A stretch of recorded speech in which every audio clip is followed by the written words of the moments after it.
زبور 14 انسان کی بدخصلتی میر مغنی کے لیے داؤد کا مزمور۔ احمق نے اپنے دل میں کہا ہے کہ کوئی خدا نہیں۔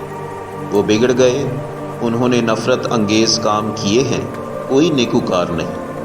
خداوند نے آسمان پر سے بنی آدم پر نگاہ کی تاکہ دیکھے کہ کوئی دانش مند، کوئی خدا کا طالب ہے یا نہیں۔ وہ سب کے سب گمراہ ہوئے، وہ باہم نجس ہو گئے، کوئی نیکوکار نہیں، ایک بھی نہیں۔ کیا ان سب بد کرداروں کو کچھ علم نہیں جو میرے لوگوں کو ایسے کھا جاتے ہیں جیسے روٹی، اور خداوند کا نام نہیں لیتے؟ وہاں ان پر بڑا خوف چھا گیا، کیونکہ خدا صادق پشت کے ساتھ ہے۔ تم غریب کی مشورت کی ہنسی اڑاتے ہو، اس لیے کہ خداوند اس کی پناہ ہے۔ کاش کہ اسرائیل کی نجات صیون میں سے ہوتی۔